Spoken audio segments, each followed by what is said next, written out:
The last thing I certified before I got fired was a report on groundwater contamination that, if submitted without my license number, would have rendered the whole $8.7 million project null and void. That's not a hypothetical. That's not me puffing up my role. That's just what the law says. And yet I still got let go like I was a damn intern who brought the wrong muffins to a morning meeting. Want to know what it's like to be invisible while holding the weight of a company's entire legal standing on your shoulders? It's showing up early to double-check federal safety codes while the project leads roll in late with pumpkin spice lattes and hangovers. It's triple-checking state crossbars because Greg in development keeps submitting half-complete environmental assessments with the confidence of a man who's never read a compliance manual in his life. It's knowing that your name, your actual signature, is what makes any of it real, binding, admissible, legal. My office didn't have a window. I was between the supply closet and the kitchenette, which meant I got to hear every whisper and fridge theft accusation in stereo. But you know what? I didn't care. Not really. I liked the quiet. It gave me time to focus, to read the fine print on new EPA guidance, to update our internal checklists, run simulations on proposed reclamation sites just to make sure we weren't getting blindsided by runoff liabilities. I wasn't flashy. But I was good. And deep down, some of them knew it. The way Mark from legal would slide a doc my way just to have another set of eyes. Or how Rachel in contracts made sure I reviewed every new vendor agreement before the signatures went on. But none of that made it into the meetings. Not the real ones. The boardroom was a land of acronyms and aggressive optimism, Q2 projections, client synergy, cost-to-value ratio. All bark and buzzwords. They never once said my name in those rooms, even when my work was on every damn page of their decks. I wasn't mad about it. Not then. I'd grown into the background like wallpaper, familiar, dependable, ignored unless I peeled. My inbox was a war zone of emergencies nobody else knew how to handle: permits, audits, eagle verifications, soil sample certifications. I solved them one by one. Day after day. No drama. No noise. Just a quiet little miracle worker with a state-issued stamp and enough acronyms behind her name to choke a lobbyist. I was the reason our firm could take on projects in Texas, Oregon, Illinois, and Florida without triggering fines. My license, singular, was the linchpin for multi-state validation. Why? Because I took the time. I passed the exams. I stayed current on the continuing education hours while most of my colleagues were busy sipping wine at networking retreats. Without my credentials attached to our filings, half our operating capacity was technically out of bounds. But try explaining that to someone who thinks compliance means putting the recycling in the right bin. Still, I kept my head down. Did the work. Ate lunch at my desk. When birthdays rolled around, I brought cake. Layoffs happened. I offered to absorb extra duties so no one else would feel the hit. Loyalty wasn't something I wore on my sleeve. It was in the details, in the footnotes of every report I scrubbed clean, in the margins of every contract I quietly corrected before it ever made it to a client's desk. And maybe that was the problem. Because when Bryce strode into the firm on his second day with his high-gloss loafers and PowerPoint grin, he didn't see me. He saw numbers. Headcounts. Salary brackets. He saw a spreadsheet with a line item named L. Green, compliance, and a salary that didn't match the buzzwords in his deck. He saw cost, not consequence. And I, like a fool, just kept stamping. Just kept verifying. Just kept assuming the system wouldn't be stupid enough to amputate its own legs. But systems don't make choices. People do. And Bryce, he made one hell of a choice. First time I laid eyes on Bryce, he was lecturing a project coordinator about leveraging cross-departmental agility. The poor kid just wanted to know if he could still expense printer toner. Bryce had the kind of smile you only see in car commercials and congressional scandals, all teeth, no temperature. He smelled like sandalwood, arrogance, and whatever cologne screams. I learned empathy from a LinkedIn post. He was 38, allegedly, and BA from somewhere loud. A string of buzzword-laden jobs in tech startups and optimization firms, which I assume meant places where people with real jobs got replaced by people with nice shoes. Within a week, he'd installed glass whiteboards in all the conference rooms, told admin to cut back on legacy paper workflows, and started firing people who couldn't recite his 5 pillars of operational lenitude, yes, an actual word he made up and printed on laminated cards. I found one later in the trash beside the break room fridge, covered in someone's egg salad. Fitting. He held an all-hands meeting the first Friday, pacing in front of a slide deck titled Restructure to Reinvent. Said we were ripe for transformation. Said too many departments had become comfortably inefficient. I remember thinking, the purge begins. He called it right-sizing, like a spreadsheet was a scalpel and we were just fat to trim. First to go were the receptionists. Then junior project analysts. Then half of the archival team. People I'd worked beside for years vanished in quiet waves, sent off with blank stares and cardboard boxes. Every day, the office felt smaller and colder. The hum of dread replacing the old coffee machine chatter. Then on a gray Tuesday that smelled like rain and toner, I got the email, please report to HR at 11 a.m. No subject line. No explanation. My stomach dropped, not out of fear, out of insult. They didn't even have the decency to call. The walk to HR felt like trudging through wet concrete. People didn't make eye contact, not out of malice, just reflex, like avoiding a sneeze. When I walked in, Bryce was already there, sitting cross-legged in a chair like he was hosting a podcast, not dismantling a person's livelihood. He didn't greet me. Didn't offer a seat. Just said, Laura, thank you for your time with the firm. We've had to make some hard decisions for budgetary realignment. Unfortunately, your role has been deemed non-essential to forward growth initiatives. I blinked. Excuse me? We're streamlining overhead, he said, as if that explained anything. Your compensation package no longer aligns with the firm's evolving needs. Offering standard severance. HR will walk you through the exit process. No performance review. No warning. Not even the fake concern some managers put on like a tie they hate. He was already looking past me, probably visualizing whatever idiot consultant told him compliance could be outsourced to cloud-based software. I stared at him. Just stared.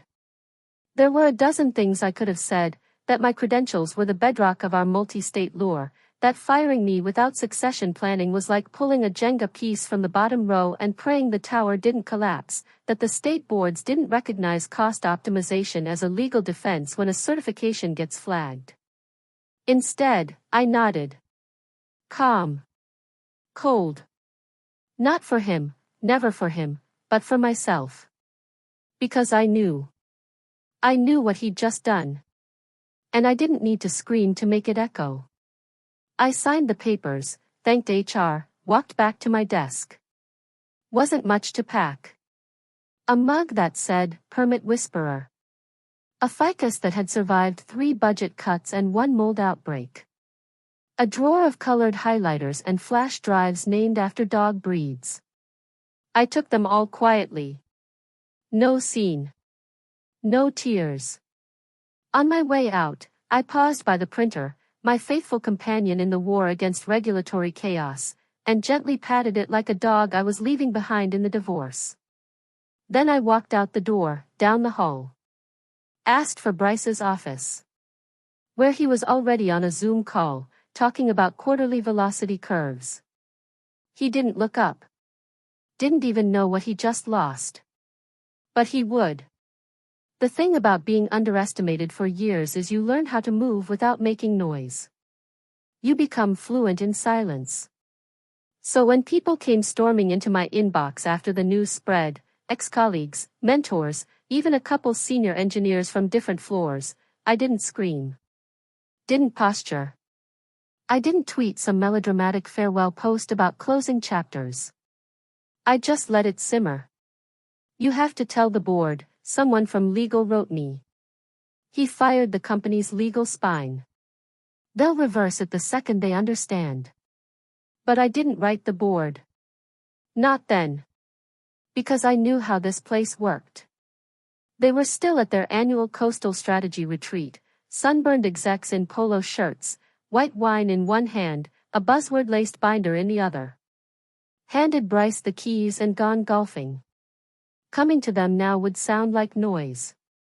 A bitter ex-employee whining because she got tossed in the quarterly cleanup. And God help the woman who dares sound emotional while pointing out an operational disaster. So I smiled politely. Told Claire I was taking time to decompress. And started digging. I pulled up my last 6 months of emails. Every license renewal. Every signed report. Every attached client validation that bore my cert number and matching project codes. I copied everything, backed it up across 2 external drives and a cold storage archive I'd only ever used for family photos and emergency tax documents. I built a spreadsheet, labeled tabs, one for active projects tied to my credentials, one for state licensing entities, one for contracts where I was listed explicitly as the compliance authority. Not legally flashy, but administratively bulletproof. By the time the second severance check hit my account, I had a digital war chest so tidy it would make a paralegal weep. That weekend I drove to a UPS store 2 towns over and notarized my application for independent consultancy status. Cost me $238, took 20 minutes, and by Monday I was officially listed as the principal officer of Green Align Compliance Consulting. One woman operation. One real address. One name the state still trusted. People kept messaging me, "What are you going to do? Are you suing? Did you call your union rep?" I answered them with the same reply, "Just taking some time." They didn't understand. This wasn't about revenge. Not yet. This was about clarity. See, most people think power means having a title, a door with your name on it, a speaking slot at the quarterly town hall. Bryce had all those. I didn't. But I had something he didn't even know existed, time bombs in triplicate, hidden inside regulatory paperwork. I wasn't going to run to the board like a scorned admin crying foul. No. I was going to let him walk into his own mistake. Let him sign off on a dozen documents that meant nothing without me. Let him send them to clients. Let him brag on conference calls. Let him pitch a future that legally couldn't exist. I changed my phone number. Got a P.O. box. Ordered fresh business cards. I didn't burn bridges. I just greased the hinges and waited for gravity to do the work. And every night I sipped tea, stared at my laptop, and watched as Bryce's name popped up again and again in client memos and meeting requests forwarded to me by quietly panicked ex-mates. Each one was like a match flicked toward a room full of dry paper. But not yet. Not until the air was thick with smoke. His name was Daniel Greaves, and the last time I'd seen him was 3 years ago, standing in the same HR office where I'd been asked, holding a manila folder like it was a live grenade. He was our former environmental program director, walking encyclopedia of wetland statutes and the only person I'd ever met who could recite verbatim the difference between NEPA and SECA after 3 bourbons. Back then, he'd gotten pushed out during a realignment phase under a different buzzword peddling VP who thought wetlands were just land that hadn't made up its mind yet. Daniel hadn't gone quietly, though. He took his knowledge, his contacts, and half the firm's West Coast clients with him. Heard whispers he'd started his own shop near Sacramento doing boutique eco-consulting for private developers and local governments. Word was he was thriving. I found his number buried in an old conference directory I'd never bothered to delete. When he picked up, it only took 3 words. They fired me. He whistled low. They finally pulled the pin, huh?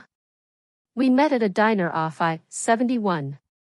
One of those places with cracked pleather booths and a dessert display that hadn't rotated since the Obama administration.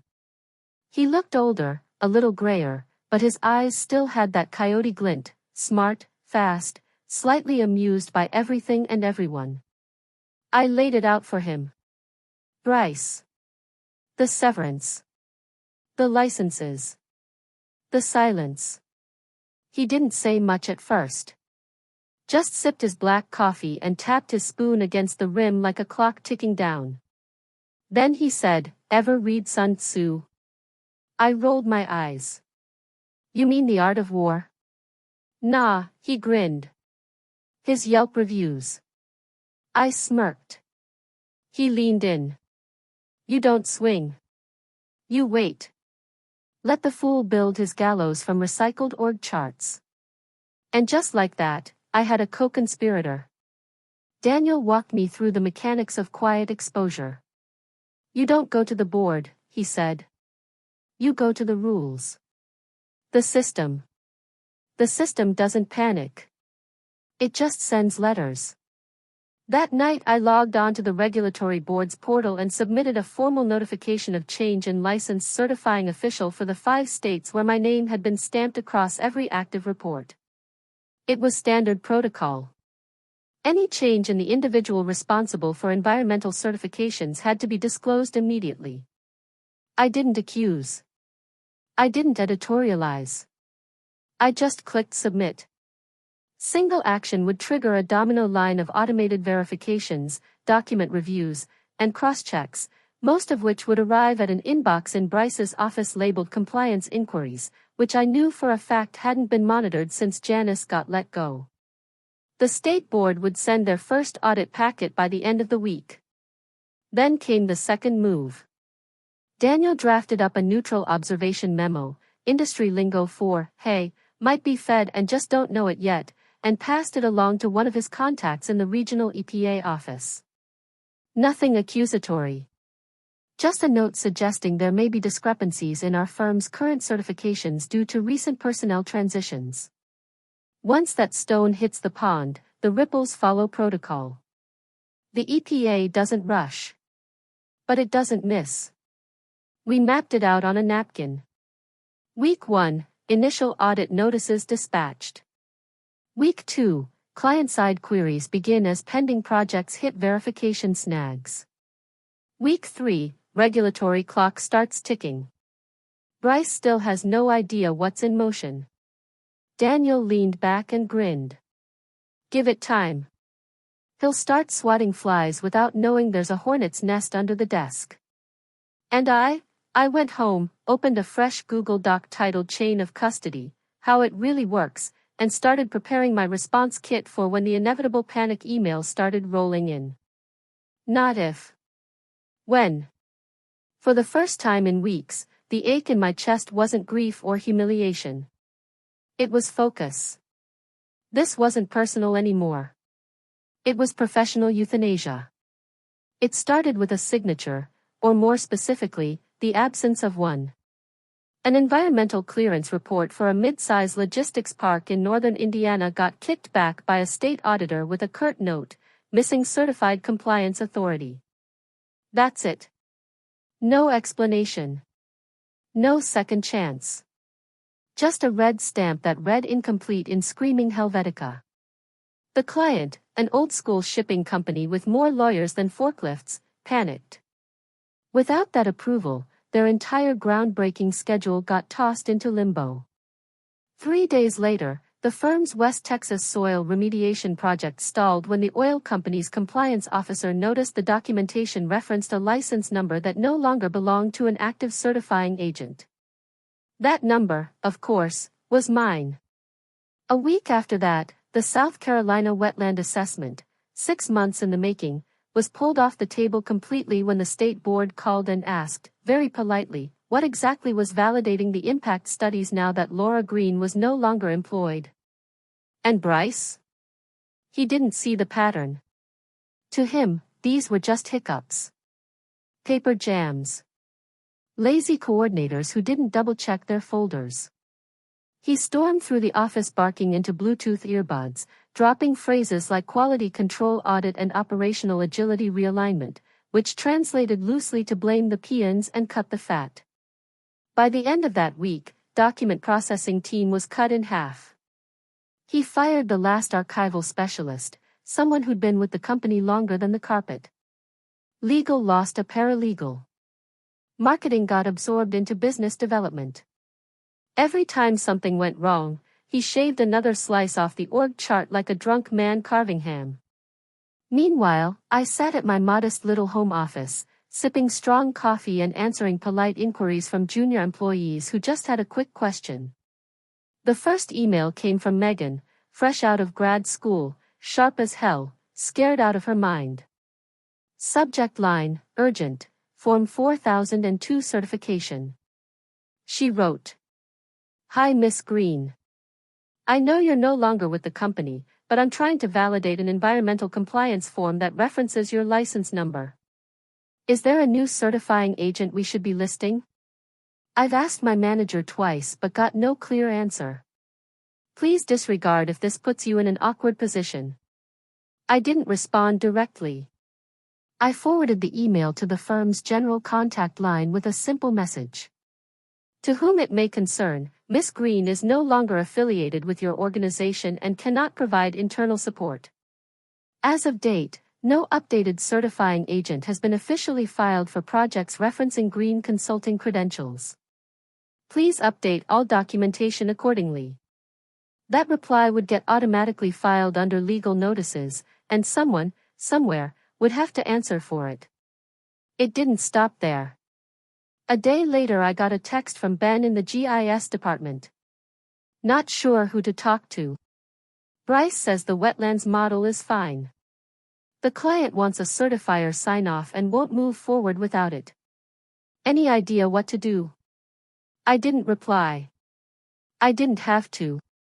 The state board had already flagged the missing authorization and scheduled a routine inspection for the following Thursday. That gave them 4 business days to invent a miracle, or get swallowed by the system they never bothered to understand. I wasn't gloating. Not really. There was satisfaction, sure. But it wasn't revenge. It was alignment. Slow recalibration of a machine finally reacting to its own faulty input. All I'd done was remove myself and let entropy do the rest. Still, I won't pretend I didn't savor it a little when I saw Bryce's internal memo, leaked to me by an assistant who hated his guts, blaming ongoing procedural oversights on legacy documentation bottlenecks. Legacy. That was what he called me now. I was an outdated filing cabinet that just happened to hold the lease to the damn building. The firm was wobbling. Clients were nervous. Some politely paused deliverables. Others sent their legal inquiries dressed up as clarification requests. The audit clock was ticking. And somewhere, deep in his polished, clueless brain, Bryce had to be wondering how this many things could go wrong when he trimmed so much bloat. And I kept my distance. Watched the storm from the shore. Logged every message forwarded. Nothing offered. No advice. I wasn't their compliance officer anymore. I was a spectator. A licensed one. Bryce stood in front of the glass conference room wall like he was auditioning for a TED Talk no one asked for, flipping through a pastel-colored slide deck titled Operational Efficiency Q3 Turnaround. His suit was navy. His tie was salmon. And his ego was radioactive. Few department heads still left at headquarters nodded on cue, furiously pretending they understood the charts, even as the floor beneath them softened. Through aggressive realignment, he announced. We've achieved a 17% reduction in salary overhead and a projected 11% increase in profit margins by Q4. Dead weight has been eliminated, redundancy reduced. We're lean, we're agile, we're positioned for growth. The senior leadership team, still dialing in from their mountain retreat where they were sipping bourbon and trying to ignore their inboxes, clapped politely from their Zoom rectangles. They didn't see the cracks in the drywall behind him. They didn't know the printer hadn't worked in 3 days. They hadn't noticed the growing pile of urgent certification request envelopes stacked unopened in the admin bin. But I had, because I got a message that same afternoon, private email, no subject, no sender name, just a screenshot. It was a Slack message from a client, redacted name, but I recognized the format. A large real estate developer we'd worked with for years, the kind that builds 10 schools, 1 golf course, and a strip mall in a month if the environmental approvals line up. The message read, "We are formally requesting clarification on whether the documentation submitted for Parcel D is legally compliant. If we do not receive verification from a licensed certifying officer by CB Friday, our legal team will escalate to state-level review and pursue breach of contract damages." Simple. Clean. Deadly. I stared at it for a long time. I could hear Daniel's voice in my head, "Don't flinch. You did your part. Let them choke on it." But I also knew what that kind of message would do to a junior manager stuck in the middle. Someone like Megan or Ben or that nervous new hire they shoved into compliance last week with a 3-hour crash course and a prayer. So I did something I hadn't done since leaving. I opened a draft email. I addressed it to no one. Just typed, "To any current employee of, company name, attempting to resolve certifying authority questions, please be advised that as of date, all documents bearing my name or license number are no longer valid unless countersigned with updated certification filed with appropriate state bodies. Continuing to submit such documentation may constitute professional fraud. If you are unaware of this, you are not to blame. Your leadership is." I didn't send it. Not yet. I just saved it in a folder titled "If They Call." And then, like clockwork, they did. An unknown number, blocked ID, left a voicemail. I played it twice just to make sure I wasn't imagining the desperation bleeding through the Bluetooth static. "Hi Laura, this is Nate from the Land Use Compliance team. I know we haven't met, but I was wondering if maybe you'd be willing to, hop on a quick call and walk me through what's going on with the Florida filings. We're getting some heat and, Bryce said not to worry, but legal is asking questions and..." I stopped listening. Because Bryce had said not to worry. He always said not to worry. That's what men like him do, tap dance through collapse like it's a stage performance, unaware the chapter under their feet has already creaked open. Behind the scenes, I knew legal was scrambling. I'd heard from Daniel that 2 former clients were already in talks with other firms, one of them mine. Regulators were no longer asking questions, they were scheduling meetings. Bryce had convinced the leadership team that all this noise was just bureaucratic churn. Said it happens post-downsizing all the time. Called it residual friction. Claimed it would stabilize once the new team culture crystallized. What crystallized instead was a quiet panic spreading across departments like mold. People weren't asking if something was wrong anymore, they were asking how deep it went. And through it all, I watched. I didn't gloat, not outwardly. But I'd be lying if I said there wasn't a hollow bittersweetness in knowing the man who called me non-essential was now juggling lawsuits with both hands while trying to balance a budget made of lies and missing licenses. The old team was cracking under the pressure. They weren't villains, just casualties. People stuck between what they knew and what they were told to believe. They deserved better. And I deserved to finish what Bryce started. The board was flying back on Tuesday. Gave me 72 hours. Bryce, true to form, had announced a final presentation to welcome them back, some kind of big reveal/pep rally to showcase structural progress. According to a contact in IT, he booked the executive conference room for 9 a.m. sharp.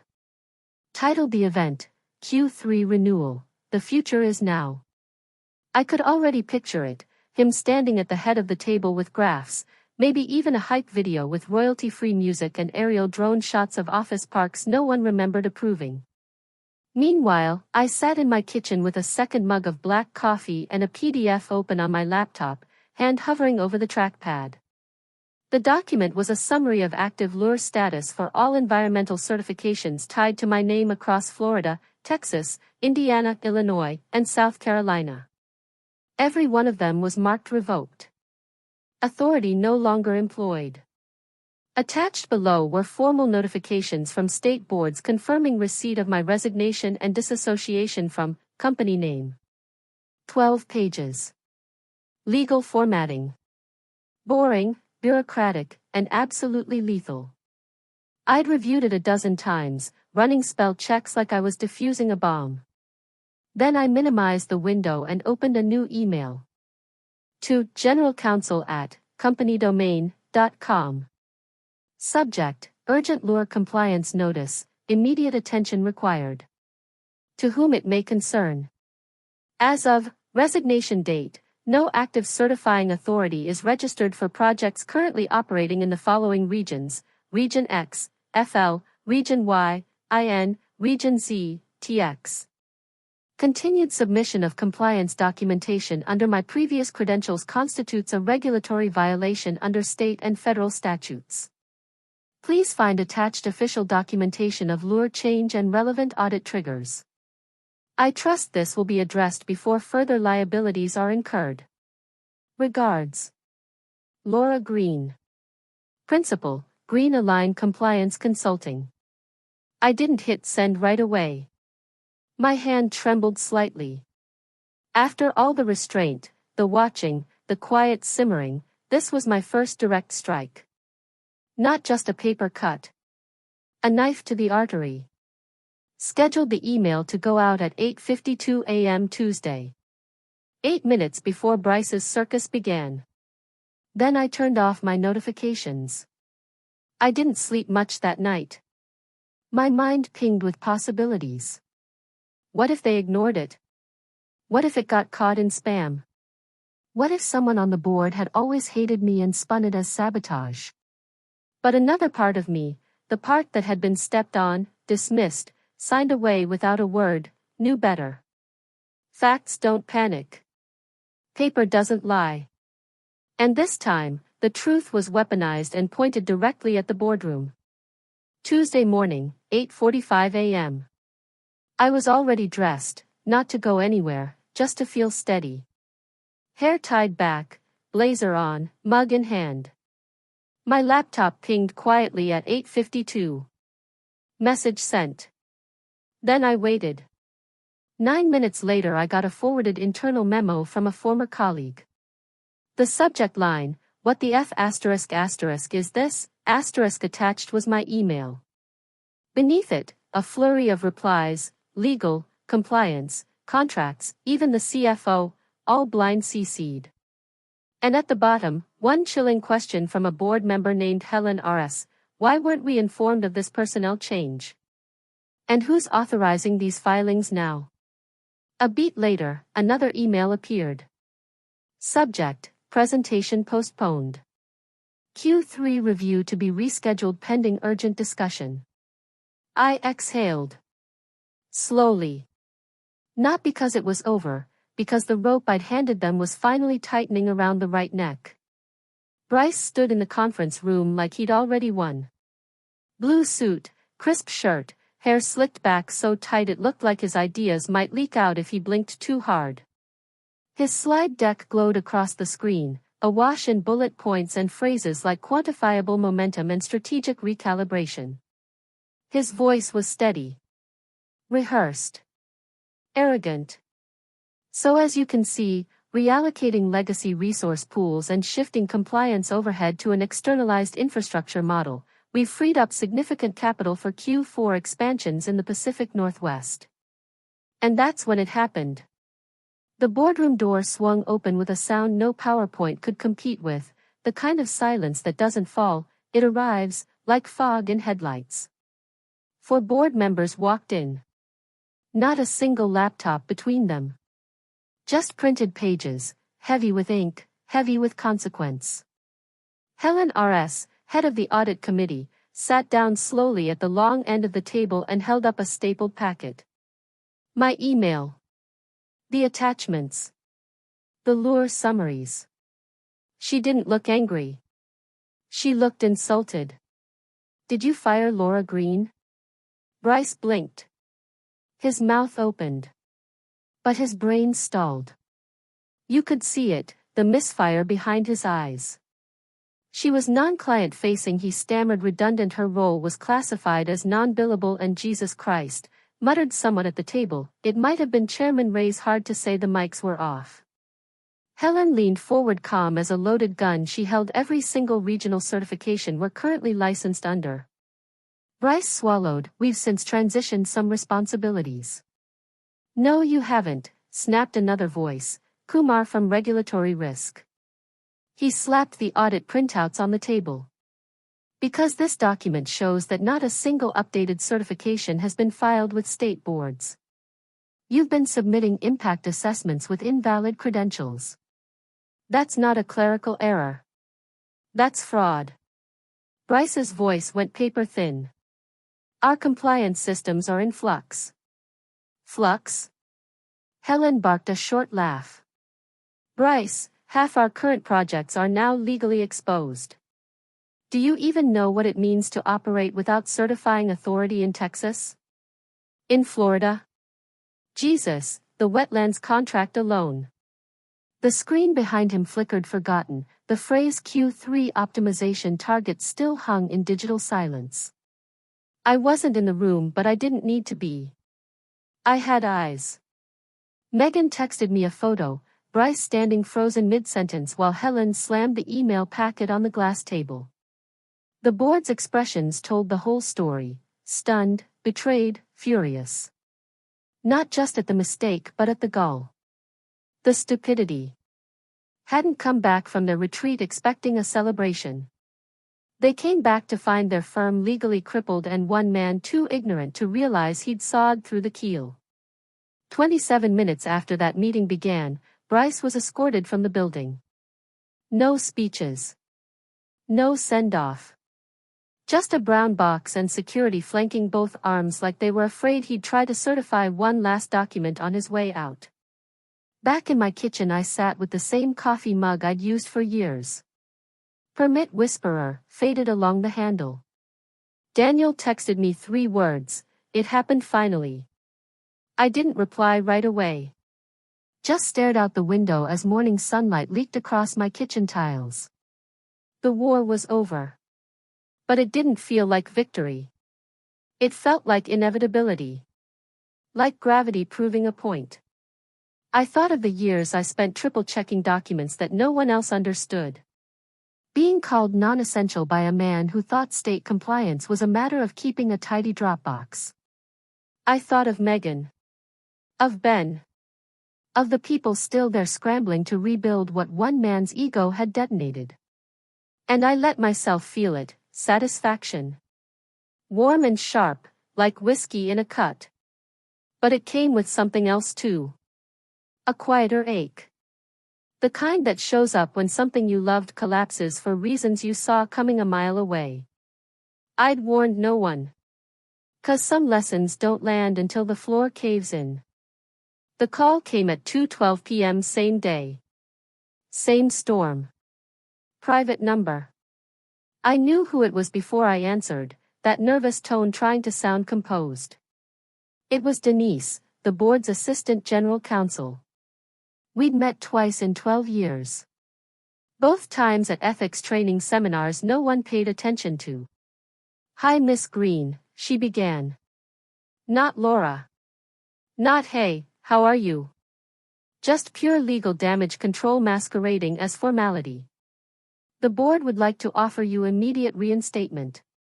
Full seniority, with a 35% compensation increase and oversight authority over all regional compliance staff effective immediately. She said it like she was saving me.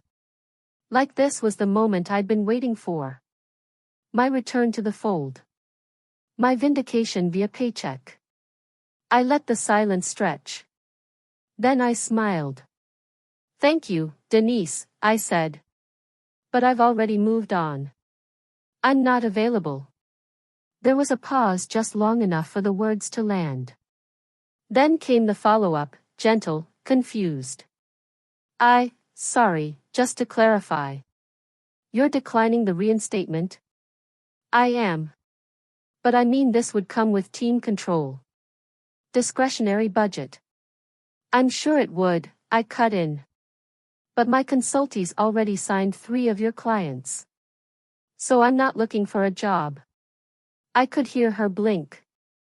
That sharp, subtle inhale when someone realizes they've just stepped into an entirely new kind of negotiation. Understood, she said finally. Best of luck. Thanks, I said. You'll need it more than I will. I hung up. Outside, the morning drizzle had burned off. The pavement steamed under the sun and traffic hummed through town like nothing extraordinary had happened. But for me everything had changed. I stood outside my modest suite. Unit B. First floor, end of a strip with a dentist, a bail bond office, and a vape shop run by a guy named Skip who always called me boss lady. The window still had the temporary decal, green aligned compliance consulting, ethical. Accurate. Unafraid. I took a long sip from my coffee, black and bitter as truth, and unlocked my phone. First thing I saw was a push alert from the Florida Department of Environmental Oversight. Company name under investigation for operating without valid regional certifications. Multiple projects flagged. I didn't smile. Smiling felt too small. Instead, I tilted my head back, let the sun hit my face, and let out a slow breath I'd been holding since the day Bryce cut me loose like a loose thread in a budget spreadsheet. No more back rooms. No more whispers. No more men in ties deciding my value while mispronouncing the names of the laws I lived by. This was mine. My clients. My rules. My name on the door. And for the first time in a decade, I didn't feel like part of the wallpaper. I felt like the architect.